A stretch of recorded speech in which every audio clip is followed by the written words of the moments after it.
عمر الساعي لاعب الاسماعيلي ينضم لصفوف نادي الزمالك. عمر الساعي لاعب الاسماعيلي ينضم لصفوف نادي بيراميدز، ولكن الحقيقه ان عمر الساعي نفسه هو اللي عايز يلعب للنادي الاهلي. الاهلي طلب عمر الساعي من الاسماعيلي، الاسماعيلي طالب في عمر الساعي 50 مليون جنيه.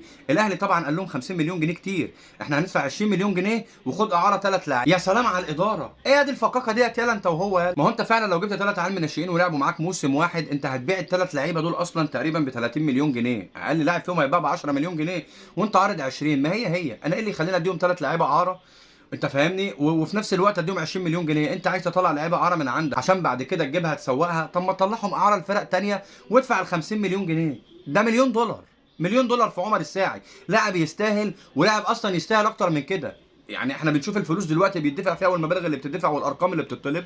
عمر الساعي ده لو محترف، لو محترف بره وعايز تجيبه من بره، هيقول لك 3 مليون دولار، وفي الاخر هتخلص الصفقه ب 2 مليون دولار وهتجيبه وهيبقى على قلبك زي العسل. يا جدع الواد شريك يا جدع. المشكله ان الولا هو اللي طلب من اداره نادي الاسماعيلي وقال لهم انا عايز العب للنادي الاهلي، ومش عايز العب في اي نادي تاني غير النادي الاهلي، وانا عايز اروح النادي الاهلي. يا عم ارجع كده لحسين الشحات اللي كان عايزك وانت كان في دماغك تجيبه، فاتشقلبته وجبته ب 175 مليون جنيه. ده الكلام ده شوف من كام سنه. ماليش دعوه بقى، دخلك واحد اماراتي يحط فلوس، دخلك واحد سعودي يساعدك في ان انت تجيب الصفقه. انا ماليش دعوه بالكلام ده خالص. انا ليا بان عمر الساعي افضل حد في حتته طبعا بعد لعيبه الاهلي وموجود في الاسماعيلي. وانت لو هتجيبه من بره مش هتلاقي الكواليتي ده بره، ولو لقيت الكواليتي ده بره هتجيبه بمبلغ قد كده اضعاف اضعاف، معروض عليك ب 50 مليون جنيه مصري، يعني مليون دولار. انت مستني ايه؟ انت مستني ايه؟ والناس ترجع تزعل مننا ان احنا بننتقد الاداره في الصفقات، ولكن حابب اطمنك ان كولر طالبه بشده، فالاهلي لازم يدفع ال 50 مليون جنيه ويجيبه. هو بنسبه كبيره عمر الساعي هيكون موجود في الاهلي ان شاء الله،